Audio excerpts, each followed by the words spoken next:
సమయం చాలా తక్కువగా ఉంది. ఇంకా మాట్లాడాల్సినటువంటి వక్తలు చాలామంది ఉన్నారు. ఒక 5 నిమిషాలు మాట్లాడతాను. అడిగిన వెంటనే తమ అంగీకారం తెలిపి ఈ బుక్ రిలీజ్ ఫంక్షన్కి విచ్చేసినటువంటి ముఖ్య అతిథులకి, విచ్చేసిన డివోటీస్కి, ఇంకా రాలేకపోయిన వాళ్ళు ఎంతోమంది ఉన్నారు, వారందరికీ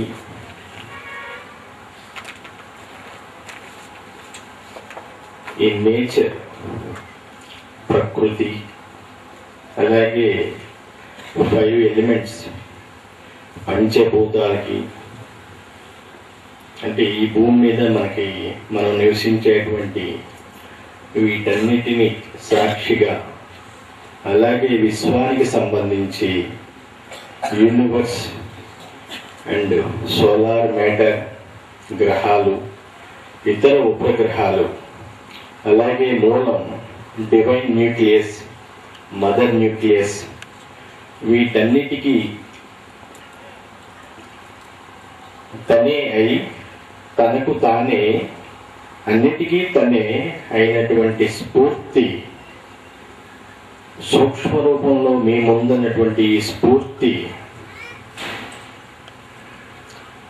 మాధ్యమం ద్వారా, మీడియం ద్వారా మీ ముందు మాట్లాడుతున్నటువంటి ఈ స్ఫూర్తి, అదే మీ విశ్వస్ఫూర్తి అందించేటువంటి ఈ కార్తీక పౌర్ణమి సందర్భంగా ప్రత్యేకమైనటువంటి విశ్వాశిస్సులు, దివ్యాశిస్సులు, విశ్వమాతకు సంబంధించి, విశ్వస్ఫూర్తికి సంబంధించినటువంటి ఆశీస్సులు మీ అందరి మనసులకు అందజేస్తున్నాను.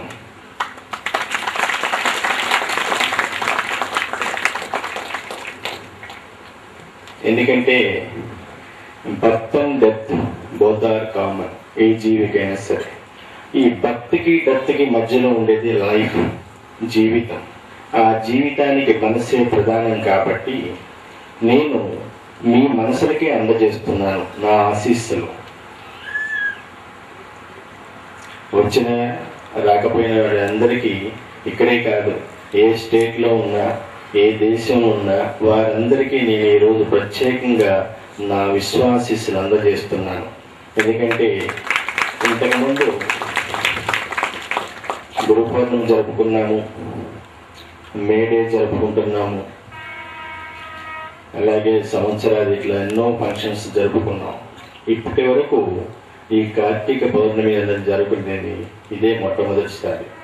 అదే రోజు అనుకోకుండా ఈరోజు బుక్ రిలీజ్ ఫంక్షన్ కూడా రావటం, దానికి కూడా నేను ఈ ఆశీస్సులు అందజేయడానికి, ప్లస్ నన్ను ఎంతోమంది మాధ్యమం ద్వారా చూడాలనుకున్నారు. అసలు ఎలా జరుగుతుంది ఈ కాన్సెప్ట్ అంతా, ఇక్కడంతా ఏం చేస్తున్నారు అన్నది ఎంతోమంది కుతూహలంగా ఉంది.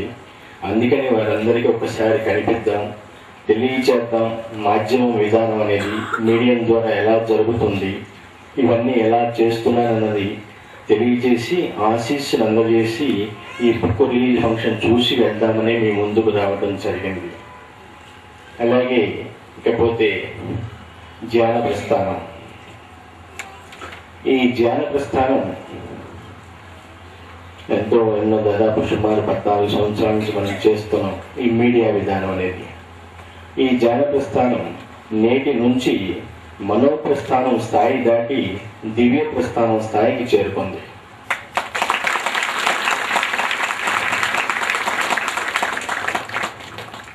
చప్పట్లు బాగానే కొడుతున్నారు. నేను చెప్పే ఈ విషయం వింటే చప్పట్లు కొట్టరేమో. ధ్యాన ప్రస్థానం నా స్థాయిలో నేను పెంచుకుంటున్నాను.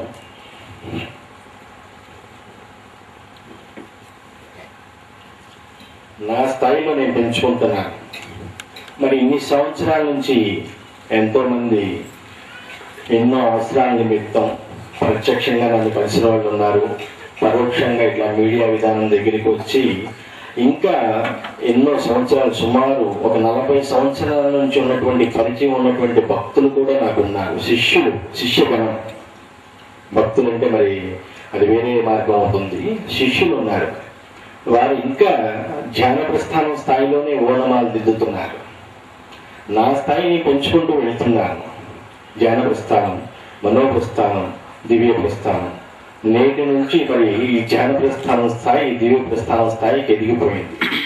మరి ఇంకా ఇన్ని సంవత్సరాల అనుభవం ఉన్నా సరే నా దగ్గరికి ఇంకా వస్తూనే ఉన్నారు, మాట్లాడుతూనే ఉన్నాను, నేను చెప్తున్నాను వాళ్ళకి సలహాలు సూచనలు. కానీ వాళ్ళు ఇంకా ఓనమాలు దిద్దే స్టేజ్లో ఉన్నారు. దానికి కారణం మీరే. ఒకే స్కూల్లో ఎన్నో తరగతులు ఉంటూ ఉంటాయి. అలాగే ధ్యాన ప్రస్థానంలో కూడా ఏ స్టేజికి ఆ స్టేజీ, ఏ తరగతికి వెళ్ళిన వారు ఆ తరగతిలో ఉత్తీర్ణులు అవుతూ వెళుతూ ఉంటే మీకు సంతోషం, నాకు ఆనందం. మరి ఆ స్థాయికి చేరుకోవాలి అనుకుంటే మొట్టమొదట మనస్సు అదుపులోకి రావాలి. ఇప్పటివరకు ఎన్నో కార్యక్రమాలు ఎంతో మందిని చూస్తూ ఉంటారు. కాషాయం, గడ్డం, అలాగే రుద్రాక్షలు, ఈ ఎడావుడి తతంగం అంతా నా దగ్గర ఉండదు. నేను సింపుల్గా సాధారణ జీవితం గడుపుతూ ఎక్కడో ఉంటూ ప్రత్యక్షంగా పరోక్ష పద్ధతిలో ఇక్కడ మాట్లాడుతూ, ఇదే కాకుండా ఇలా అనేక ప్రదేశాల్లో మాట్లాడుతూ నా దగ్గరికి వచ్చిన వారికి, నన్ను నమ్మిన వారికి నాకు తెలిసిన సలహా, నాకు తోచిన సూచన ఇవ్వడం జరుగుతుంది. నా దగ్గరికి వచ్చిన ఎవరైనా సరే ఫేస్ చూడను, చెయ్యి చూడను, హస్త సాముద్రికం చెప్పను, జ్యోతిష్యం చెప్పే గురువుని కాదు. మనస్సును చూస్తాను. ఆ మనస్సు ఎలా ఉంది, ఏ మార్గంలో వెళ్తుంది, అది వక్ర మార్గంలో వెళ్తుందా, మంచి మార్గంలోకి వచ్చే విధిగా ఉందా, లేదు ఎప్పటికీ మారే ఉద్దేశం లేదా అన్నది నేను చూస్తాను. ఏదో మనీ కోసం కమర్షియల్గా పాపులారిటీ సంపాదించుకుందామనే గురువుని మాత్రం కాను. ఆ మనసును చూసి వారికి తను సూచన సలహా ఇవ్వడం ఇన్ని సంవత్సరాల నుంచి చేస్తూనే ఉన్నాను. అలాగే ఒక ధ్యాన ప్రస్థానం అనేది స్పిరిచువల్ సెంటర్గా అనే కాకుండా ఫ్రీ ఎడ్యుకేషన్ అండ్ వైద్యం, మెడిటేషన్ అండ్ హెల్త్, ఆరోగ్యం గురించినటువంటి అన్ని సూచనలు, అలాగే సాధన శిబిరముల ద్వారా ఉచిత యోగా, ప్రాణాయామం, ధ్యానం వీటన్నిటికీ క్లాసులు పెడుతూ ఈ స్పిరిచువల్ సెంటర్ అనేది, ఈ ధ్యాన ప్రస్థానం అనేది జ్యోతిష్యం చెప్పే సెంటర్ కాదు, మనందరి ఆరోగ్యానికి మనస్సుకి సంబంధించినటువంటి స్కూల్, ఒక విద్యాలయం అనుకోండి. ఒక విద్యకి మనం అభ్యసించడానికి మంచి స్కూల్కి వెళ్తాం, అక్కడ ఉత్తీర్ణులు అవుతూ వెళ్తేనే ఇంకో పై క్లాసులకు వెళ్తాం. అదంతా ఒక ఉపాధ్యాయుడి చేతిలో ఉంటుంది. విద్యార్థి ఏమైనా సరే మంచి మార్గంలోకి వెళ్ళాలంటే ఆ ఉపాధ్యాయుడు ఏం మార్చగలరు, తల్లిదండ్రులు మిగతా పెద్దలు ఏమీ చేయలేరు. అలాగే ఒక శిష్యుణ్ణి ఒక క్రమ పద్ధతిలో ఒక మంచి మార్గంలో వెళ్ళడానికి నేను చేసి చిన్న ప్రయత్నం ధ్యాన ప్రస్థానం. ఈ ధ్యాన ప్రస్థానం ద్వారా మనసుని దశల వారీగా ప్రస్థానం దిశకు వెళ్ళాలని దాదాపు నేను ఎన్నో సంవత్సరాల నుంచి చేస్తూనే ఉన్నాను, అలా వస్తూనే ఉన్నాను. ఎంతవరకు మనం మారగలుగుతున్నాం?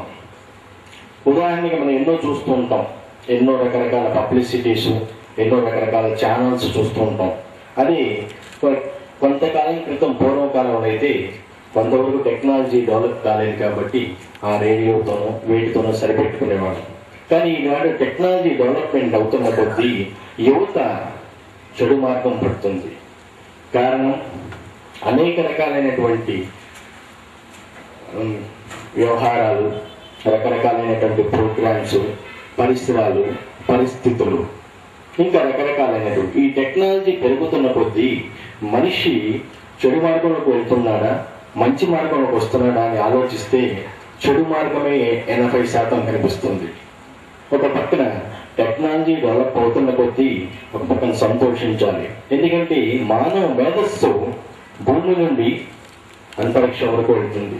అక్షరాభ్యాసం నుంచి అంతరిక్ష స్థాయికి వెళ్ళిపోతున్నాడు మనిషి మేధస్సు.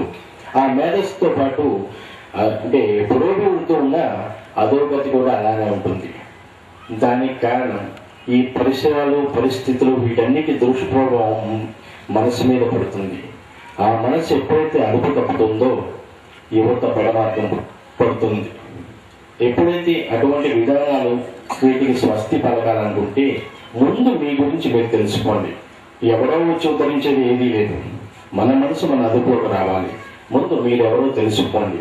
ఆ తర్వాత ఒక గురు మార్గం అనేది ఎంచుకోవాలనుకుంటే, ఒక ఆధ్యాత్మికంగా ఒక ధ్యాన మార్గాన్ని ఎంచుకుంటే మనస్సు బాగుపడుతుంది అనుకున్నప్పుడు ఆ మనసుకు సంబంధించినంత వరకు ఎక్కడ అభ్యసించాలి, ఎలా సాధన చేయాలి, ఆ సాధనకి ప్రేరణ ఎవరు, ఆ ప్రేరణ కలిగించినటువంటి గురువు ఎవరు, ఆ గురు మార్గంలో ఎలా ఆధ్యాత్మికంగా అక్షరాభ్యాసం చేయాలి, అట్లా సాధించినటువంటి చేసే అభ్యాసం ఏ మార్గంగా వెళ్ళాలి, అలా చేసేటువంటి సాధన నిత్య సాధన రూపంలో ఏ సమయంలో చేయాలి, ఆ సమయాన్ని ఎందుకు ఎంచుకోవాలి, ఆ సమయాన్ని ఎంచుకున్నప్పుడు ఆ సమయంలో మనం ఎలా ఉండాలి, ఆరోగ్యం ఎలా ఉండాలి, శరీరం ఎంత కరెక్ట్గా ఉండాలి, దానికి తగ్గట్టు పాటించాల్సినటువంటి నియమాలు నిబంధనలు వీటన్నిటిని ఒక పద్ధతిలో ఒక క్రమ పద్ధతిలో చేసుకుంటూ వెళ్ళగలిగితే అప్పుడు మీ మనసు మీ దారిలోకి వస్తుంది, మనం చెప్పినట్టు వింటుంది. అలాగే క్రమ పద్ధతిలో చేసుకుంటూ వెళ్ళగలిగితేనే ఒక స్థానం నుంచి ఇంకో స్థానంలోకి, ఒక క్లాస్ నుంచి ఇంకో క్లాసులోకి వెళ్ళగలము. అలా సాధించుకుంటూ వెళ్ళొచ్చు. మరి ఈ రోజున దివ్య ప్రస్థానం స్థాయికి చేరుకుంది. మనం ఎన్నో ఫంక్షన్స్ జరుపుకుంటున్నాం. ఈ ఫంక్షన్స్ అన్నిటికీ నేను ముఖ్య అతిథిగా వస్తున్నాను, ఇంకెవరన్నా ముఖ్య అతిథులు వస్తున్నారు, వాళ్ళు మాట్లాడుతున్నాం, ఇంతవరకే జరుగుతుంది. ఆ తర్వాత కూడా ఈ ధ్యానం అనేది నేను ఇంతకుముందు చెప్పాను, ఒక క్రమ పద్ధతిలో నిత్య సాధన అనేది ఉండాలి. ఆ సాధన రానంత వరకు మీరు ఏం చేసినా సరే దానికి అంటే ఫలితం అనేది శూన్యం. మరి నేను ఎక్కడో ఉండి ఇవన్నీ చేసుకుంటూ ఇప్పుడు సుమారు ఒక 25-26 రచనలు చేశాను. వీటన్నిటిలో అన్ని సబ్జెక్ట్స్ మాట్లాడటం జరిగింది. ఒక జీవిత స్ఫూర్తిని తీసుకోండి, మనోప్రస్థానం తీసుకోండి, ది న్యారేషన్స్ తీసుకోండి, ది అనాలిసిస్ తీసుకోండి, ది బిట్స్. ఒక సైన్స్ గురించనే కాదు, సామాజిక, ఆర్థిక, రాజకీయ అనేక విషయాల గురించి నిర్మోహమాటంగా, నిస్సిగ్గుగా, భయం లేకుండా నాకున్నది ముక్కుసూటిగా నాకు తెలిసినటువంటి జ్ఞానాన్ని 10 మందికి పంచాలనే ఉద్దేశంతోనే. ఎందుకంటే తనంతట తాను తెలుసుకునేది బ్రహ్మజ్ఞానం. ఆ జ్ఞానం నాది కాబట్టి, నా దగ్గర ఉన్నది ఆ సంపద కాబట్టి, నేను 10 మందికి పంచదలుచుకున్నాను కాబట్టి ఆ జ్ఞానాన్ని, విజ్ఞానాన్ని పుస్తక రూపంలో, ధ్యానం రూపంలో 10 మందికి ఉపయోగపడాలి, 10 మందికి మంచి చేయాలి, అందరినీ చైతన్యపరచాలి. ప్రతి ఒక్కరూ అన్ని విషయాలు తెలుసుకోగలగాలి. శరీరంలో ఉన్నటువంటి అన్ని అవయవాలు కరెక్ట్గా ఉంటేనే శరీరం మన మాట వింటుంది. ఏ అవయవం కొంతవరకు అంగవైకల్యం దాపురించినా అది మన మాట విందు. అలా కాకుండా అన్ని విషయాల పట్ల అవగాహన అనేది ఉండాలనే నా తపన, తాపత్రయం కొద్ది ఇన్ని రచనలు చేస్తున్నాను. ఈ రచనలందరికీ ఎంతో మంది ఈ రోజున కూడా వచ్చారు, ముఖ్యతలు, మహానుభావులు. అడిగిన వెంటనే వారు రాశారు ఫోర్వర్డ్. ఇలా ఎంతో మంది ఎన్నో పుస్తకాలు వాళ్ళ ముందు మాటగా తెలియజేశారు నా గురించి. ఎందుకంటే నేను నలుగురిలోకి ప్రత్యక్షంగా కానీ రావడం చాలా అరుదుగా మాత్రం జరుగుతూ ఉంటుంది. అలాగే ఈ పుస్తకాలన్నింటినీ అచ్చు వేయించి పుస్తక రూపంలో నాకున్నటువంటి విజ్ఞానాన్ని అక్షర రూపంలో ఉన్నటువంటి దాన్ని నేనేదో ఒక డైరీలో రాసి ఆ డైరీని వాళ్ళకి ఇచ్చితే ఎంతో మంది దీని వెనక ఎంతో మంది శ్రమ, కృషి, వాళ్ళందరి పట్టుదల ఆ రూపంలో ఉన్నటువంటి అక్షర రూపంలో, ఒక డైరీ రూపంలో ఉన్నటువంటి దాన్ని అచ్చు వేయించి పుస్తక రూపంలో దానికి ఒక టైటిల్ని పెట్టి, ఒక టైటిల్ని ఖరారు చేసి పుస్తక రూపంలో మీ ముందుకు తీసుకొస్తున్నాను. ఎందుకంటే ఇంతకుముందే అనుకున్నాం టెక్నాలజీ పెరుగుతుంది. గతంలో అంటే ఏదో ఒక రేడియో పెట్టుకునేవాళ్ళు. ఈ రోజునటువంటి టెక్నాలజీ ప్రకారం కంప్యూటర్ ఉంది, దాన్ని ఆపరేట్ చేయాలి. అది ఆపరేట్ చేయాలనుకుంటే ఏదో అంటే దానిలో ఉన్నటువంటి స్టోర్ చేసుకున్నటువంటి ఏదో ఒక ఫైల్ రూపంలో మీరు ఏదో దాచుకుంటారనుకుంటా. నాకు అంత తెలియదు ఆ కంప్యూటర్ గురించి. ఆ దాచుకున్నది ఆన్ అవడానికి ముందు ఆన్ చేయాలి, పవర్ ఉండాలి. ఆ పవర్ తర్వాత మౌస్ ఏదో ఉంటుంది అనుకుంటా, ఆ మౌస్ని ఏదో తిరుగుతారు. తర్వాత కీబోర్డ్ ఆన్ అవ్వాలి. కీబోర్డ్ ఆన్ అయిన తర్వాత సిస్టమ్ పనిచేయాలి. ఈ సిస్టమ్ పనిచేసే లోపల పవర్ కట్ అవుతుంది, షట్ డౌన్. That's all. మీకు అది మళ్ళీ తిరిగి రావడానికి ఎంతో సమయం పడుతుంది. అంటే నేను వేరేగా కంప్యూటర్ని ఇచ్చిపరచట్లేదు, ఈ పుస్తక రూపంలో నేను తీసుకొచ్చేది. ఎందుకంటే గతంలో కొన్ని దాదాపు ఒక 1940 బిఫోర్ తీసుకుంటే ఆ సమయంలో ఒక పుస్తకానికి ఉన్నటువంటి విలువ కానీ, ఒక ఆకాశవాణి అనేటువంటి ఒక రేడియో వ్యవహారానికి కానిటువంటి విలువ ఈ రోజున వాటికి లేకుండా పోయింది. టెక్నాలజీ అప్పుడు ఒక పుస్తకం తీసుకునేటువంటి దానిలో అంటే ఉన్నటువంటి విషయాన్ని కానీ, దాన్ని అర్థం చేసుకోవడం కానీ, చదువుకోవడం కానీ ఒక పద్ధతి ప్రకారం చేసేవాళ్ళు. రోజు ఇది చదువుకుందాం, ఈ నవల బాగుందా, ఈ రచన బాగుందా, దాన్ని చదువుకున్న దాన్ని స్టోర్ చేసుకునేవాడు. ఈ రోజుల్లో పుస్తకం అనుకుంటే ఇస్త్రీ అవతల పడేస్తూ ఉంటారు చాలా మందికి. ఒక సీడీనో ఒక వాక్మెన్ చెవులకు తగిలించుకుంటూ ఉంటారు, సంగీతం రకరకాలైనటువంటి. అలాగే కొంత సమయాన్ని పుస్తక పఠనానికి కూడా కేటాయించుకోండి. ఎందుకంటే నాకు ఉన్నటువంటి విజ్ఞానం అందరిలోనికి తెలియాలి, వాళ్ళందరూ మారాలి. ఈ చెడు మార్గం అనేది పరిస్థితుల వల్ల మనసు మీద దుష్ప్రభావం చూపుతూ ఉన్నప్పుడు ఆ దుష్ప్రభావానికి ఎలా లోనవుతున్నాము.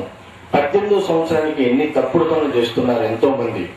దానివల్ల వారి తల్లిదండ్రులు ఎంత ఇబ్బంది పడుతున్నారు. కారణం మూలం ఏంటో ఒక్కసారి ఆలోచించండి, ఒక్కసారి వెనక్కి తిరిగి చూసి. ఎక్కడో పాశ్చాత్య ఆ సంస్కృతి మనకెందుకు? స్వతంత్ర భారత్ అనుకుంటున్నాం, ప్రజాస్వామ్యం అతిపెద్ద గణతంత్ర రాజ్యం అనుకుంటున్నాం. ఈ ప్రజాస్వామ్యంలో మనం ఏదైనా మాట్లాడుకోవచ్చు, ఏదైనా చేయవచ్చు, ఎవరు నో అబ్జెక్షన్. అటువంటప్పుడు చేసేదేదో మంచి పనులు చేయండి. చెడు అనేది అందరూ చేస్తూ ఉంటారు. మంచి అనిపించుకోవడానికి చాలా సమయం పడుతుంది. ఆ మంచి అనేది ఎక్కడి నుంచి వస్తుందో ఆలోచన మనసు నుంచే. మూలం మనసు, దానికన్నా మూలం బ్రెయిన్, నాడీ వ్యవస్థ. ఆ బ్రెయిన్ ద్వారా జరిగే స్పందన, ప్రతిస్పందన ఒక అసంకల్పిత చర్య మనస్సు అని నిర్వచించుకోవచ్చు. ఈ మనస్సు అనేది పంచేంద్రియాల ప్రభావంతో ఎల్లప్పుడూ ఏర్పడుతూనే ఉంటుంది. దానికి స్థానం ఇక్కడ లేదు, అక్కడ లేదు, ఎక్కడా లేదు. నిరంతరం ఏర్పడుతూనే ఉంటుంది. రకరకాలుగా భిన్నాలుగా వాటి పరిణామాలు మారిపోతూనే ఉంటాయి ఎప్పటికప్పుడు. అటువంటి అలా ఏర్పడినటువంటి అన్ని రకాల మనసుని ఏకం చేసేది, ఒక్కటిగా చేసేది only one way, that is meditation. No another way. ఇంకొక మార్గం అనేది లేదు. ఆ ధ్యానానికి సంబంధించినంత వరకు ఎవరైనా సరే, నేననే కాదు, అన్ని విషయాల మీద అవగాహన కానీ పట్టు కానీ అంటే కూలంకుషంగా వివరించగలిగినటువంటి గురువు దొరికినప్పుడు, ఒక పూర్ణ గురువు దొరికినప్పుడు ఆ గురు మార్గంలోనే ఆధ్యాత్మికం అనేది అభ్యసించాలి. భౌతికంగా అక్షరాభ్యాసం ఏదైనా సరే ఒక ఉపాధ్యాయుడు కానీ ఎక్కడో చోట ఏదో చోట చేసేస్తున్నారు. అక్షరాభ్యాసానికి అంటే విద్యాభ్యాసానికి అక్షరాభ్యాసం. ఈ అక్షరాభ్యాసం నిరంతరం జరగాలి, ఎక్కడ బ్రేక్ లేకుండా అనుకున్నప్పుడు మంచి విద్యాలయం అనేది ఉండాలి. మంచి విద్యాలయం ఉంటే సరిపోతుందా? మంచి ఉపాధ్యాయులు ఉండాలి. మంచి ఉపాధ్యాయులు ఉంటే సరిపోతుందా? మీకు ఉన్నటువంటి స్నేహితులు, ఆ చుట్టుపక్కల వాతావరణం, అక్కడ ఉన్నటువంటి కల్చర్, ఇంకా రకరకాలైనటువంటి క్లైమేట్స్, అవన్నీ కూడా మనకు అనుకూలంగా ఉండాలి. అనుకూలంగా ఉండాలంటే ఆ విద్యాలయందే మొత్తం బాధ్యత. ఎక్కడైతే విద్యాలయం, ఎక్కడైతే రకరకాలైనటువంటి చెడు మార్గాలకు ప్రోత్సహిస్తుందో అక్కడ ఉన్నటువంటి స్టూడెంట్స్ కూడా అలానే పతనం అయిపోతూ ఉంటారు. అలాగే ఆధ్యాత్మికంగా కూడా ఒక గురువుని ఎంచుకున్నప్పుడు ఆ గురువు మంచివాడా, లేదా చెండాలుగా, లేదంటే ఏదైనా కమర్షియల్ చేస్తున్నాడా అన్నది తెలుసుకోండి ఫస్ట్. ఆ తర్వాత ఎప్పుడంటే ఇప్పుడు వాళ్ళకి తెలిస్తేనే కదా, వాళ్ళకి తెలిసింది మనం చెప్తూ ఉన్నప్పుడు ఆ ప్రకారం శిష్యులు నడుచుకోదలుచుకున్నప్పుడు ఆ ఎంచుకునే గురు మార్గాన్ని కూడా కరెక్ట్గా ఉండి తీరాలి. ఆధ్యాత్మికంగా ఒక అడుగు ముందుకు వెయ్యాలన్నా, ప్రయాణం సాగించాలన్నా గురు ముఖంగానే జరగాల్సింది తప్పితే వేరేగా మాత్రం ఎవరికి వాళ్ళు సొంత అంటే ప్రయత్నం చేయడం చాలా మంచిది కాదు. ఒక్కొక్కసారి పాజిటివ్ ఉంటుంది, ఇంకొకసారి నెగిటివ్ వస్తూ ఉంటుంది. ఆ నెగిటివ్ వచ్చినప్పుడు ఇబ్బంది అవుతుంది. అదే గురు మార్గంలో ఉన్నప్పుడు మనసు పెట్టి వెళ్ళండి. ఆ గురువు దగ్గరికి మనసు అర్పణ చేసి వెళ్ళాలి, స్వార్థంతో వెళ్ళొద్దు. ఏ గురువు దగ్గరికి అయినా సరే. నన్నే నమ్మమని నేనేం చెప్పట్లేదు, నా గొప్ప నేను చెప్పుకోవట్లేదు. ఒక గురు మార్గాన్ని ఎంచుకున్నప్పుడు ఆ గురువు కూడా మీ మనసును చూసే అటువంటి గురువు దొరికితేనే, వేరేగా మీ జేబులో ఇంకో రకరకాలుగా చూసేటువంటి మనుషులు మాత్రం అలాంటి వారి దగ్గరికి మాత్రం దయచేసి వెళ్ళొద్దు. ఎప్పుడైతే మనసును చూస్తారో, మనసుని చూసి వారికి సాష్టాంగం అగి గురువుకి ప్రణామం చేస్తారో అటువంటి గురువు కరెక్ట్గా ఉంటారు. ఈ రోజు ఏమైనా సరే ఎంతో మంది అనుకోవచ్చు, ఇక్కడ ఉన్న వాళ్ళు చాలా తక్కువ మంది వచ్చారనుకోండి, ఇంకా వస్తున్నారు. ఈ రోజు ఇక్కడ జరుగుతుంది ఒక వ్యక్తి పూజ, లేదంటే ఒక పాద పూజ నాకు జరుగుతుంది, ఒక గురువు పూజ. ఎప్పుడైతే గురువును ఆహ్వానించడం కూడా దానికి కూడా పద్ధతి, ప్రాసెస్ ఉంటాయి. మనసును కూడా అంతే, మీ మార్గంలో తెచ్చుకోవడానికి కూడా కొన్ని మార్గాలు ఉన్నాయి. అదేవిధంగా గురువుని ఆహ్వానించేటప్పుడు ఒక యజ్ఞం, ఒక హోమం చేసి మనసు పెట్టి ఆహ్వానించినప్పుడు, ఒక గురు పూజ చేసినప్పుడు తనకు తెలిసినటువంటి మంచి మాటలు ఒక 4-5 చెప్పి మంచి ఆశీస్సులు అందజేయాలని కోరుకోవాలి శిష్యగణం ఎవరైనా సరే.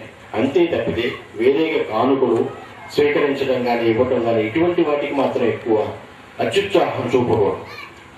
అటువంటి గురువుని ఎంచుకున్నప్పుడు కరెక్ట్గా ఒక పద్ధతి ప్రకారం చేసుకుంటూ వెళ్ళగలిగితే మీ మనసు మీదవుతుంది, మీరేమిటో తెలుసుకోవచ్చు, ఆ మనసును ధ్యానం వైపు మళ్లించవచ్చు.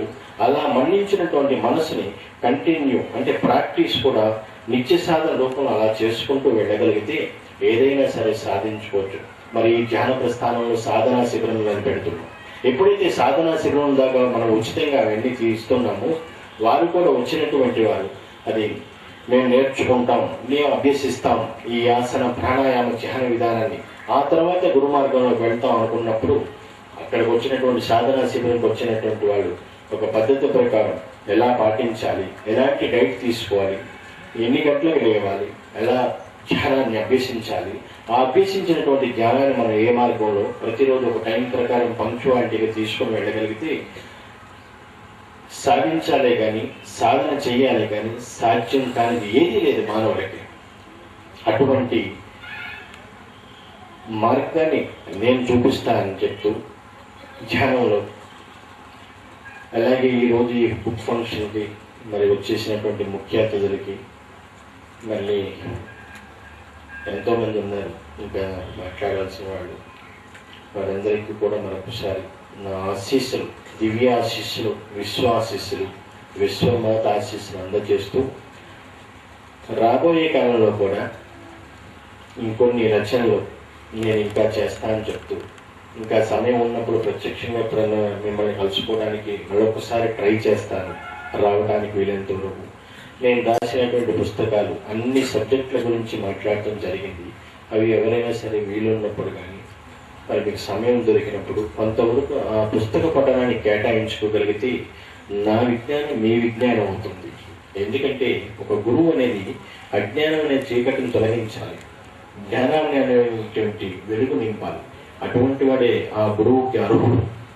అటువంటి గురువు మీకు దొరికినప్పుడు నాకున్నటువంటి విజ్ఞానాన్ని పుస్తక రూపం ఇస్తున్నాను కాబట్టి ఈ పుస్తక పఠనం చేసుకుంటూ అలాగే రాబోయే కాలంలో మానసిక వికలాంగులకు కానీ అంగవైకల్యం ఉన్నటువంటి వికలాంగులకు కానీ బుద్ధిమాంద్యం కలిగినటువంటి వికలాంగులకు కానీ deaf and dumb and blind people అలాగే ఏ నాదుడు లేనటువంటి అనాథలకు కానీ వృద్ధులకు కానీ అంటే వీళ్ళకి ఎవరికి బ్యాక్ సపోర్ట్ లేనటువంటి వాళ్ళందరికీ నేను రాబోయే కాలంలో వారి మనసును నా మనసు చేసుకొని వారికి నాకు చేతనైనంత వీళ్ళు నన్ను నమ్మి నా దగ్గరికి వచ్చే వాళ్ళకి మాత్రమే నాకు చేతనైనంత వీధిలో ఏ వైకల్యం లేదనేటువంటి తృప్తిని అందజేస్తానని వాళ్ళని ఒక స్థాయికి తీసుకెళ్తానని ఈ కార్తీక పౌర్ణమి సందర్భంగా తెలియచేసుకుంటూ మరి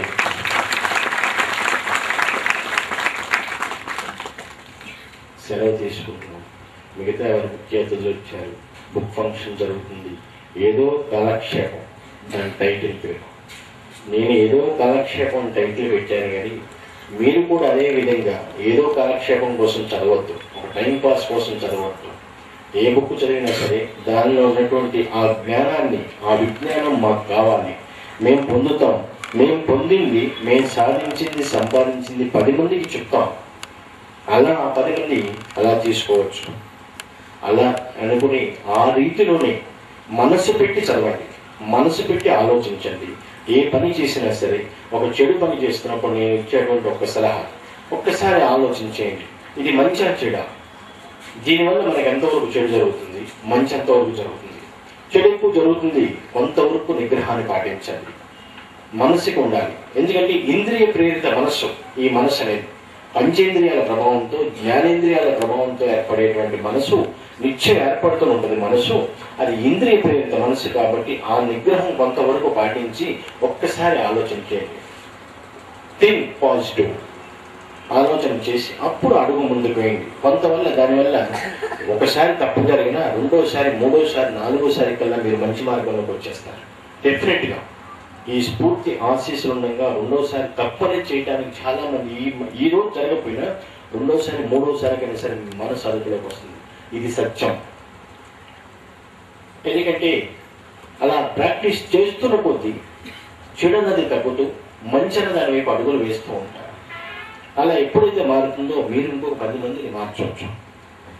మరి నా వయసు ఈ రోజున 68, 69 దగ్గర వస్తున్నా సరే దాదాపు ఒక 25, 26 పుస్తకాలు రాసుకుంటూ మరి సింపుల్గా ఒక సాధారణ జీవితం గడుపుతూ మరి ఎక్కడో ఉంటూ ఇక్కడ మాట్లాడుతున్నాను, ఇక్కడ నుంచి వేరే ప్రదేశానికి వెళ్తున్నాను, ఈరోజు ఇంకో ప్రదేశానికి వెళ్తాను, ఏ దేశంలో ఉన్నా సరే మరి వెళ్ళగలుగుతున్నాను, ఇదంతా ఎలా చేయగలుగుతున్నాను. ఎవరు కూడా చాలా మంది అనుకుంటుంటారు ఇది అన్బిలీవబుల్, ఇట్స్ ఇంపాసిబుల్ అని చెప్తుంటారు. ఇట్స్ పాసిబుల్ నేను చెప్పేది, ఇట్స్ పాసిబుల్.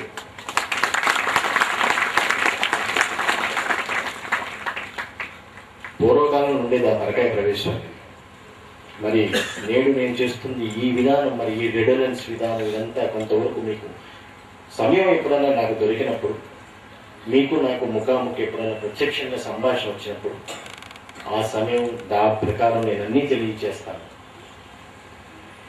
ధ్యానం చెయ్యండి, మనసుని మీ అదుపులో తెచ్చుకోండి, మనసు మంచిగా ఉంచుకోండి, మనసును స్వాధీనం ఉంచుకోండి.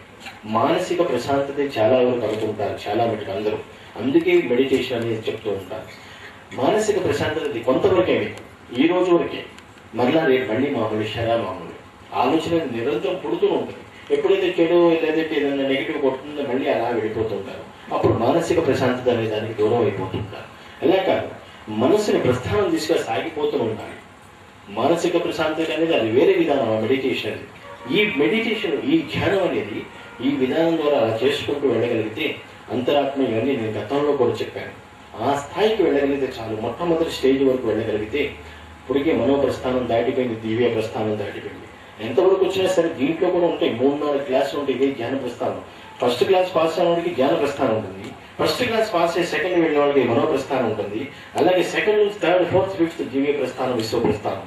ఒకటే మీడియా, ఒకటే స్ఫూర్తి. మీ అందరికి ఎవరికి దానికి తగ్గట్టున్నటువంటి ట్రీట్మెంట్, అంటే దాని ప్రకారం సలహాలు సూచనలు చేస్తూ ఉంటారు. ధ్యానం వైపుగా పైసా ఖర్చు లేదు దీనికి, మెడిటేషన్. ఒక్కసారి సాధన శిబిరానికి వచ్చి ఆ యోగ, ఆ ప్రాణాయామం, ఆ ధ్యానం అనేది చేయగలిగితే అప్పుడు కొంతవరకు కొన్ని రోజులు చేసిన తర్వాత మళ్ళా బ్రేక్ వచ్చి మళ్ళా కొన్ని రోజులు చేసిన తర్వాత, అంటే దానివల్ల ఇబ్బంది ఏమి ఉండదు. కానీ ఈ బ్రేక్స్ పడటం వల్ల జర్నీ అనేది ఆగిపోతుంది. ఒక వాహనంలో వెళ్తున్నాం, మనం చేరుకోవాల్సిన ఇక్కడ నుంచి హైదరాబాద్ నుంచి ఇక్కడికి వస్తాం, విజయవాడ వేసుకోండి, అరౌండ్ 320 కిలోమీటర్స్ ఎంత ఉంటుంది అనుకుంటారు. మరి 6-7 అవర్స్ పడుతుంది. ఈ బ్రేక్స్ చేసుకుంటూ వెళ్తున్న కొద్ది జర్నీ ఎలా ఉంటుంది, ముందుకు సాగదు. ఫాస్ట్గా వెళ్ళమని కాదు, దానికి ఒక లిమిట్ ఉంటుంది. గవర్నమెంట్ రూల్స్ ప్రకారం, ఆ లిమిట్ ప్రకారం ఆ స్పీడోమీటర్ కిలోమీటర్స్ ఉంటాయి. నేను ఎప్పుడు డ్రైవ్ చేయలేదు అనుకోండి, అలా వెళ్ళాలి. అలాగే ధ్యానంలో కూడా బ్రేక్స్ పడుతున్న కొద్ది వెళ్తుంది ముందుకి. కానీ ఎప్పుడైతే కొంతవరకు వెనకబడుతూ ఉంటాం, ఆ జర్నీ అనేది ఆగిపోతున్నప్పుడు ఎలా ఉంటుందంటే, కరెక్ట్ కమ్యూనికేషన్ గ్యాప్స్ వస్తూ ఉంటాయి.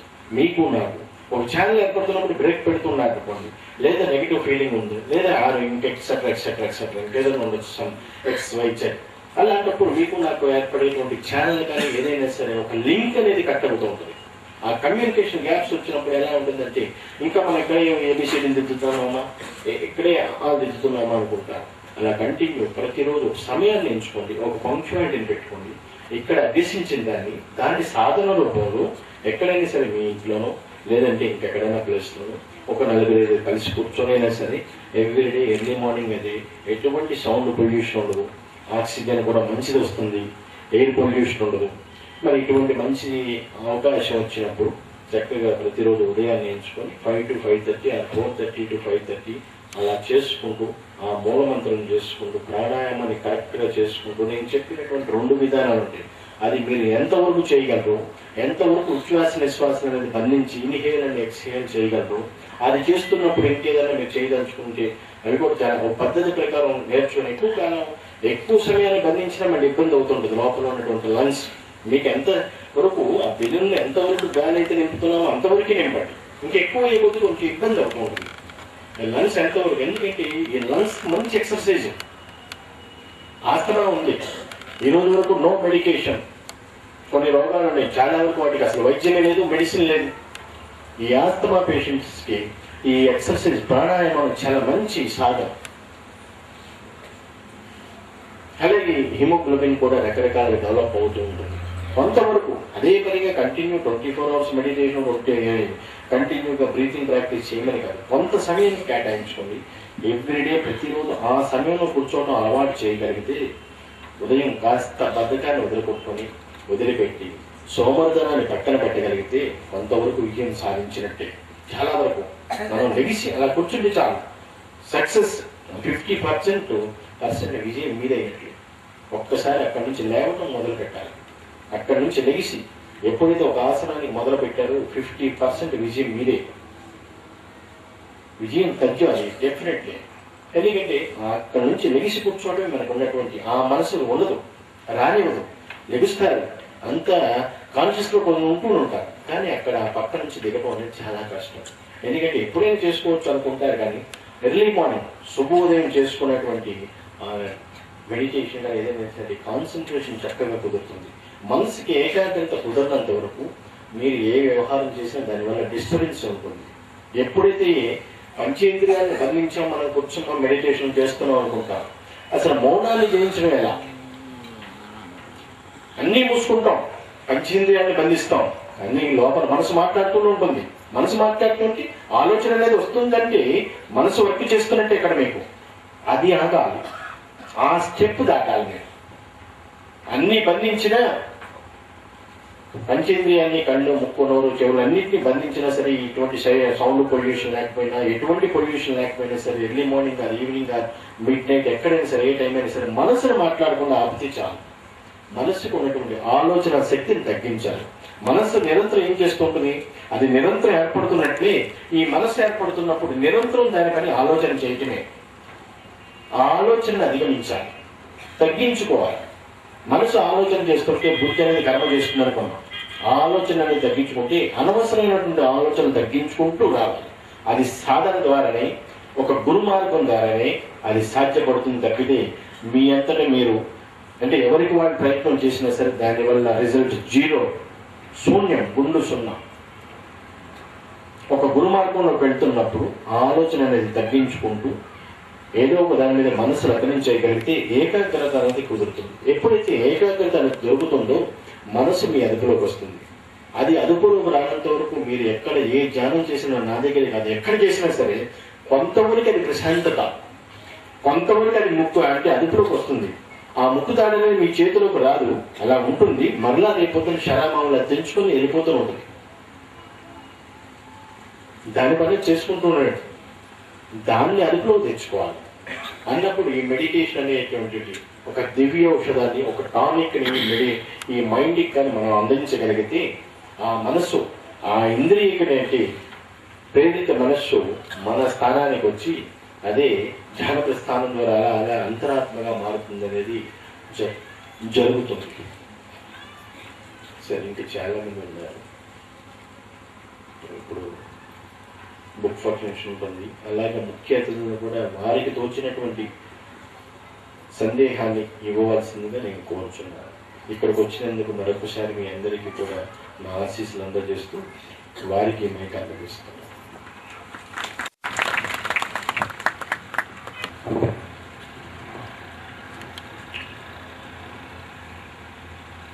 ఈ ముఖ్య అతిథులు మీరు ఇచ్చేసినటువంటి అమూల్యమైన సందేశానికి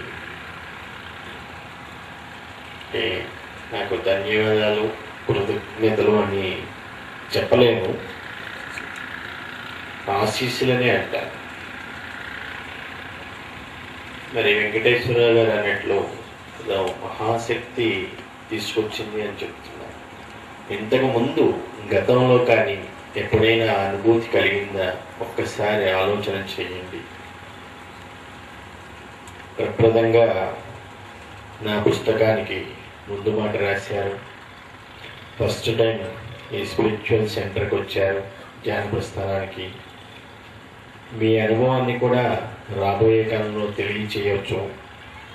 మీరన్నారు నేను నాస్తికుని తర్వాత మారాను అనేసి. నాకు ఒక చిన్న సలహా, అంటే సుమారు ఇప్పుడు ఒక 80 బిలో ఉంటుందా ఏజ్ మీకంటే? అంటే 80 బిలోనే కదా. అంటే నా లెక్క ప్రకారం 76 అనుకుంటున్నాను మీ వయసు. ఆలోచన ఒక్కసారి చేయండి, ఒక్కసారి వెనక్కి వెళ్ళి తిరిగేస్తే మీ వయసు 76 అనుకుంటున్నాను. ఎన్నో కార్యక్రమాలు చూసే ఉంటారు. ఇది ప్రప్రదంగా ఇలా ఒక ప్రత్యక్షంగా కనపడకుండా పరోక్ష పద్ధతి ఈ మీడియా విధానం అనేది మొట్టమొదటిసారిగా చూస్తుంటారు. అసలు ఈరోజు మీకు 8:30 వరకు కూడా వచ్చే ఆలోచనే లేదు నా దగ్గరికి. మరి ఆ ఎనర్జీ ఏంటో, ఎందుకని రాగలిగారు? ఒక మంచి కార్యక్రమానికి విచ్చేశారు. పౌర్ణమి నాడు మనం నిండు చంద్రుడిని చూస్తాం. చంద్రుడు అంటే తల్లితో సమానం అని చెప్తుంటారు. అంటే ఎక్కువ ఎఫెక్ట్ మనసుకు ఉంటుంది. ఆ మనసుకు సంబంధించింది నేను చేసేది. ఆ మనసు గురించి మనం పడే తాపత్రయం, దాన్ని మంచిగా ఉంచడానికి ఎవరు చేసినా ఏం చేసినా మంచిగా ఉండాలి. మంచిగా దేని ఉండాలి? శరీరం ఉండాలా, మన చేష్టలు ఉండాలా, మన చేతలు ఉండాలా, మన నడక, మన మాట తీరు, మనం గౌరవించే తీరు ఉండాలి. వీటన్నింటికి మనసు, ఆ మనసుకి ఎఫెక్ట్ ఉంటుంది ఈ పౌర్ణమి రోజు. అమావాస్య తీసుకోండి, ఏదైనా సరే పౌర్ణమి అనుకునేప్పటికీ మనం పాజిటివ్ థింకింగ్లో ఉంటాం, అమావాస్య అనేప్పటికీ నెగిటివ్ థింకింగ్లో ఉంటాం. అందుకనేసి ఈ పౌర్ణమి రోజు మొట్టమొదటిసారిగా ఈ మంచి కార్యక్రమానికి విచ్చేశారు. మరి నాస్తికత్వం నుంచి ఆస్తికత్వం అట్లా చెప్పుకుంటూ వచ్చారు. నాస్తికులుగా ఉండి ఇప్పుడు మారాను అనేసి. ఈ మారింది ఏదో ఈ వయసులో అనేది ధ్యానం అనేది కొంచెం కష్టతరం అనిపించుకున్నా, ఒక్కసారి మనసు పెట్టి ఆసనాలు వేయలేకపోయినా మీకు వీలైనంత వరకు ప్రాణాయామాన్ని జాగ్రత్తగా చేయగలిగితే ధ్యానంలో ఇంకొక స్థాయికి కూడా వెళ్ళవచ్చు అనేసి, మీ మనసును తీసుకెళ్ళవచ్చు అనేసి నా సలహా. దానికి మీ వంతు అంటే శరీరం అనుకూలించాలి, మీ మనసు అంటే ఆలోచన మనసు కూడా అంగీకరించాలి. దాని ప్రకారం అలా ముందుకు సాగుతారనేసి ఈ స్ఫూర్తి సలహా. అలాగే అంటే మొట్టమొదటి అంటే వెల్కమ్ నోట్ చెప్పిన ఉన్నారు కదా సుబ్బారావు గారు, వారు కూడా ఇంతకుముందు స్ఫూర్తి గీతావళి చెప్పారు, సుప్రభాతం. మరి మీరందరూ వినే ఉంటారు. గతంలో మనకి లెక్చరర్ అయిన సాయి ప్రసాద్ గారు వారి ద్వారా వచ్చారు, వినయ్ భూషణ్ గారు, వీళ్ళందరూ కూడా మీ అందరికీ తెలుసు. వాళ్ళు కూడా అప్పుడు మన ధ్యాన ప్రస్థానంకి వచ్చి వెళ్తుండే నా పాత శిష్యులు. అలాగే వినయ్ భూషణ్ రావు గారు కూడా ఇక్కడ కూడా చాలాసార్లు ఇచ్చేసినారు. వారందరి నుంచి అలా ఎంటర్ అయినటువంటి వ్యక్తి సుబ్బారావు గారు. మరి ఈరోజు ఎక్కడి నుంచో వచ్చి తమ సందేశాన్ని ఇచ్చారు. సుప్రభాతానికి కానీ ఈ రోజు రాసినటువంటి ఏదో కాలక్షేపం బుక్కు కూడా వారిద్దరు రాస్తే నేను అంత ధైర్యం చేయలేనంటున్నారు. పర్వాలేదు, మీరే అనుకున్నారు కదా, ఇందాక ఎవరో కూడా అనుకున్నారు. ఏది సాధించలేదు అనుకోవద్దు. వారికి ఇవ్వాల్సినటువంటి పెద్దరికాన్ని గౌరవిస్తే చాలు. ఎవరైనా సరే ఎవరి సలహా వారు ఇచ్చుకోవచ్చు. దానికి తారతమ్యాలు అలా ఏముండవు. వారిచ్చిన సలహా, మీరిచ్చే సలహా అందరూ చదువుతారు, దాని ప్రకారం ప్రొసీడ్ అవుతూ ఉంటారు. మిగతా వారు కూడా మీకు కృతజ్ఞతలు మీకు. అలాగే భారతదేశం గారు చెప్తున్నారు ఆకాశవాణి అన్నీ కూడా. మరి పూర్వకాలంలో ఇంతటువంటి ఈ ఎలక్ట్రానిక్స్ డెవలప్మెంట్ కానంత వరకు బ్యాండ్స్ ఉండేవి. ఎఫ్ఎం, ఎస్ఎంఐ బ్యాండ్స్ ప్రకారం మనం ఆకాశవాణి వాటి ద్వారానే వాతావరణ పరిస్థితులు అలాగే న్యూస్, వార్తలు ఇవన్నీ కూడా వింటూ వచ్చేవాడు. ఈవినింగ్ అయ్యేపటికి పాడి పంటల కార్యక్రమాలు, రకరకాలైనటువంటి వంట వార్పు ఇవన్నీ కూడా వాటి ద్వారానే తెలిసేది మనకు. ఒక న్యూస్, ఒక మీడియా, అదే మెయిన్ మీడియా. అప్పట్లో ఒకటో రెండో పేపర్లు అవి అచ్చు వేసి అవి మనకు వచ్చేది. కానీ సౌకర్యాలు సరిగ్గా లేక చిన్న చిన్న ఊళ్ళకి వాటికి అంటే చాలా మటు కమ్యూనికేషన్ ఉండేది కాదు. ఈ రేడియోల ద్వారానే మనం వినవలసి వచ్చేది. ఇప్పుడు ఏదో కొత్తగా ఇందుకే చెప్పారు, ఏదో ఎఫ్ఎం మీద వచ్చింది అనేసి. మరి వీటి ద్వారా కూడా మరి అంటే మరి ఎలా తయారవుతున్నారు యువత అనేది కూడా వారు కూడా అర్థం చేసుకోవాలి. ఎందుకంటే ఒకప్పుడు ఇంతకుముందు అనుకున్నాం, ఇప్పుడంటే ఇంత ఎలక్ట్రానిక్స్ డెవలప్మెంట్ అయింది కాబట్టి రకరకాల స్టోరేజ్ చేసేసుకుంటున్నారు, అది అప్పుడుతో చదువుకుంటున్నారు, వదిలేస్తున్నారు, అక్కడితో మెమరీ తీసేస్తున్నారు. మరి ఇదివరకు పాతకాలం అంటే ఆ పుస్తకం చదివింది అలా మెమరీలో ఉండేది. బ్రెయిన్ అనేది ఒక మినీ కంప్యూటర్, బోర్డ్ అంతా స్టోర్ చేసుకోవచ్చు. ఆ స్టోర్ చేసుకుంది దాన్ని ఎప్పుడైతే మనం డెప్త్కి తెచ్చుకోవాలో ఆ మెమరీలో దాగి ఉన్నటువంటి దాన్ని వెంటనే ఒక్కసారి మనం కాషన్ బ్రెయిన్కి, నాడీ వ్యవస్థకి అందచేయగలిగితే అక్కడ ఉన్నటువంటి ఆ స్టోర్ అయింది మెమరీ రూపంలో డెప్త్కి వస్తుంది. అంతేగాని మనసు ప్రయాణం చేయదు, ఆ జ్ఞప్తికి తెచ్చుకుంటాం. ఇప్పుడంతే టెక్నాలజీతో పాటు గోల్డ్ అంతా బయటకు తీయాలంటే స్టోర్ అయిందని చాలా కష్టం. ఒక కొత్త టెక్నిక్ కనిపెట్టారని చెప్తున్నారు, కరెక్టే. ఎందుకంటే చాలా మటుకు నా రచనలన్నీ క్వశ్చన్ మార్క్ ఉంటుంది. అది కూడా మీకే వదిలేస్తాను, మీరేమంటారని కూడా పుస్తకం రాశాను. ఒకటనే కాదు, అన్నిటి గురించి.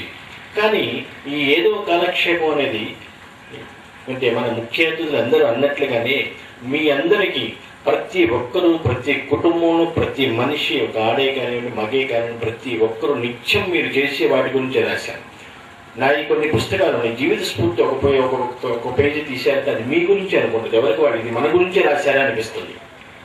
అలాగే ఏదో కాలక్షేపం కూడా ప్రతి కుటుంబంలోనూ, ఒక మిడిల్ క్లాస్ అవ్వండి, లో క్లాస్ అవ్వండి, హై క్లాస్, ఎవరైనా సరే చేసేది సంసారం కానీ, కాపురం కానీ, వ్యవహారం కానీ, ఏదైనా సరే అదే. ఆ వ్యవహారాలు ప్రతి ఒక్కరికి అన్ని విషయాలు మనం నిత్యం చేసే విషయాల గురించి, వాటి గురించి నిర్మోహమాటంగా చక్కగా అన్నీ రాశాను. కొంతవరకు ఎవరికి సకారణ విమర్శ సద్విమర్శే, అన్యదా భావించొద్దు. కొన్ని పుస్తకాల్లో కొన్ని నిర్మోహమాటంగా రాసినా సరే భగవంతుడు ఉన్నాడా లేడా ఇవన్నీ తర్కించడం అనవసరం. ఆత్మ, భగవంతుడు, దైవం అనేది విశ్వాసం, నమ్మకం మీదే ఉంటుంది. అలాగే ఒక గురువు మీద అనుకున్నప్పుడు ఆ గురి పెట్టాలి. ఆ గురి కుదరినంత వరకు మీరు ఏం చేసినా సరే మీకు నాకు అనేది లింక్ అనేది ఉంటుంది. అలా ప్రతి ఒక్కరిలోనూ ఈ పుస్తక పఠనం అనే ద్వారా ఏంటంటే ఈ పుస్తకాన్ని చదువుతున్నప్పుడు దీని ద్వారా వచ్చే విజ్ఞానం అలా మెమరీలో ఉండిపోతుంది. చూసేది కానీ ఏదో ఒక టెలివిజన్ చూస్తున్నాం, సినిమాలు చూస్తున్నాం, ఎన్నో రకరకాల మాయా ప్రపంచంలో తిరుగుతున్నాం, కొంతవరకు ఉంటుంది, తర్వాత వదిలేస్తారు. మళ్ళీ ఈ లోపల ఇంకొక టెక్నాలజీ కోడ్ మారిపోతుంది, దాని మీదే మోసుకుపోతుంది. మళ్ళీ దాన్ని వదిలేస్తే ఇంకా ఎలక్ట్రానిక్స్ ఇంకా డెవలప్మెంట్ అవుతుంది. ఇంతకుముందు దాదాపు ఒక ఎంతో సైజు ఉండేది టెలివిజన్ కానీ, టెలిఫోన్స్ కానీ, ఇవంతా ఈ రోజును ఏ సైజుకి వచ్చేసి చిన్న చిన్న పామ్ ట్యాప్లు, రకరకాల పెద్ద పెద్ద కంప్యూటర్లు పామ్ ట్యాప్ సైజుకి వచ్చినాయంట. పామ్ ట్యాప్ లేదంటూ ఉంటారు, అంత మినీ సైజుకి వచ్చింది. అంటే వాటిలో ఉన్నటువంటి టెక్నాలజీ చూసారా, ఇంతకుముందు పెద్ద పెద్ద చిప్పులు వాడితే ఇప్పుడు చిన్న చిన్న వాటితోనే మీ అందరికి చేరువ అవుతుంది టెక్నాలజీ. మరి అటువంటిప్పుడు వీటికి ఎవరిస్తున్నారు ఇంపార్టెన్స్? ఉన్నారు, పుస్తక పఠనం చేసేవాళ్ళు మేధావులు ఎంతో మంది ఉన్నారు, స్టోర్ చేసుకుంటారు, చదువుకుని. విజ్ఞానం అలా ఉన్నది, వచ్చినటువంటి విజ్ఞానం ఏదైనా సరే చక్కగా రిసీవ్ అవుతుంది. తర్వాత మళ్ళీ జ్ఞప్తికి కూడా వస్తుంది. ఆ జ్ఞప్తికి వచ్చింది, ఇది మన గురించే కాబట్టి దీని గురించి ఇలా మన రియలైజ్ అవ్వాలి, ఇలా మార్పు చెందాలి. సైకిల్ బాగానే పెట్టి నేను మాట్లాడాను, సైకిల్ కంటే హీనంగా చేసేస్తున్నాను. సైకిల్ అతనికి ఇష్టపడింది, అతను తొక్కుతున్నాడు. ఆమె కోరికలు ఎలా ఉన్నాయి? ఆకాశంలో ఉన్నాయి అతని భార్య కోరికలు. మరి ఆకాశంలో ఉన్నప్పుడు ఆమెకి దాని విలువ తెలియాలి. ఎందుకంటే ఒక 5 పైసలు 10 పైసలు పావనాన్ని ఎంత పెడితే గాలి కొడుతూ తిరిగేస్తుంది. కానీ ఆమెకి అలా లేదు. అంటే మేడలు కడుతుంది, ఇమాజినరీ వరల్డ్, ఊహాలోకంలో విహరిస్తుంది. ఆ ఊహాలోకంలో విహరించే వాడిని ఇది నిత్యం, ఇది సత్యం, దిగు భూమి మీదకి అన్నది తెలియచేయడానికి సోదాహరణంగా కొన్ని ఎగ్జాంపుల్స్ ఇచ్చుకుంటూ వచ్చాను. అలాగే పూజ, అలాగే వన్స్ మోర్ పూజ గురించి కూడా మరి అన్నట్టు మరి ఈరోజు మార్నింగ్ టైంలో ఎంతమంది భార్యలు భర్తలకు ఎంతమంది బ్రేక్ఫాస్ట్ కానీ, టైంకి లంచ్ కానీ, టైంకి డిన్నర్ ఎవరి వరకు ఇస్తున్నారు? చాలా కాదు. కొంతమంది పూజ రూమ్లో సెటిల్ అయిపోతుంటే కొంతమంది బ్యూటీ పార్లర్స్లో సెటిల్ అయిపోతున్నారు. తెలుసుకోండి, నేను అన్నాను కాదు. ఎందుకంటే న్యాచురల్గా ఉండొచ్చు, అనేది కొంతవరకు వ్యామోహం ఇవన్నీ ఉంటాయి. అది ఆశ అనేది ఉండొచ్చు, కానీ అది అత్యాశగా వెళ్ళకూడదు. అన్ని విషయాలు ప్రతి ఒక్కటి ఏ పేజీ తీసినా ప్రతి ఒక్కరికి మన గురించి రాశామా అన్నట్టుగా ఉంటుంది. ఎందుకంటే ఇంకా నా రచనలు ఇంకా ఎన్నో వస్తాయి. ఇదేనే కాదు, అన్ని సబ్జెక్ట్స్ గురించి ఒక యూనివర్స్ అనేది తీసుకోండి, ఒక భూమి అనే ఎర్త్ అనేది తీసుకోండి, లేదంటే సోలార్ మ్యాటర్, సైన్స్ గురించి కానీ ఏదైనా సరే అన్ని విషయాల గురించి, ప్లస్ ఆరోగ్యం గురించి కూడా ఎన్నో పుస్తకాలు ఇంకా నా రచనలు. ఇప్పుడు ఏదైనా సరే ఒకటి చదివి పాస్ అవుతున్నప్పుడు ఎవరికైనా ఉపాధ్యాయుడికి సంతోషపడతారు. నా రచన చదివి వాటి ద్వారా ఎవరైనా సరే ఇట్లా చదివామన్నప్పుడు ఎవరికి కలుగుతుంది? ముందు ఆదరికి కలుగుతుంది, రాసిన వాళ్ళకి సంతోషం కలుగా నా పుస్తకం చదివారనేది. అటువంటిది కలిగినప్పుడు ఇంకోటి దానికి రాయడానికి కూడా ఎంకరేజ్ చేసేది మీరే. నాకు స్ఫూర్తినివ్వాలి మీరు. అక్కడి నుంచి వస్తేనే మళ్ళీ నాకు ఇంకా కొన్ని రచనలు చేసుకునేసి, ఎందుకంటే ఈ రచనలకి వీటన్నిటి కూడా ఎవరెవరో సహాయ సహకారాలు అందిస్తున్నారు. అట్లా వచ్చింది ఇప్పుడు. ఎందుకంటే పాతకాలం ఓల్డ్ ఈజ్ గోల్డ్ అన్నారు, ఊరికి అనలేదు పెద్దలు. దాని ప్రకారం మనకున్నది ఎప్పటికప్పుడు ఈ పుస్తక పఠనం కూడా చేయండి. కొంత ఇట్లాంటి ఇప్పుడు మోడర్న్ టెక్నాలజీలో ఆధునిక సమాజం వైపు పరుగులు తీస్తున్నటువంటి యువత కొంతవరకు ఈ ముసలితనం వైపు కూడా కొంచెం వైపు దృష్టి పెట్టి నేను రాసే రచనలు కానీ ఇంకేదైనా పెద్దలు చెప్పే మాటలు ఏదైనా సరే చెవికి ఎక్కించుకొని దాని ప్రకారం మనం ఎలా నడుచుకోవాలి, అసలు మనసు అనేది ఎందుకు, అసలు దీనివల్ల ఏం మంచియా లేకపోతే మనం ఏమైనా చెడు చేసేస్తున్నామా, తల్లిదండ్రులకు ఎంత విలువ ఇవ్వాలి, ఆ తల్లిదండ్రుల ప్రకారం మనం ఎలా నడుచుకోవాలి, ఇంకా రకరకాలైనటువంటి పెద్దల్ని ఎలా గౌరవించాలి, మనం రేపటి తరానికి మీకు కలిగే సంతానానికి ఎలా ఉండాలి, మనం ఆదర్శంగా ఎలా నిలవాలి, వీటన్నిటిని ఎవరిని స్ఫూర్తిగా తీసుకోవాలి, ఆ స్ఫూర్తి మార్గంలో ఎలా నడుచుకోవాలి అన్నది తెలుసుకొని ముందుకు అడుగు వేస్తే ధ్యానం ద్వారా ధ్యాన ప్రస్థానం ద్వారా అడుగు వేయగలిగితే ఇంకా చాలా మంది మంచిదని ఆశిస్తూ సెలవు తీసుకుంటాం.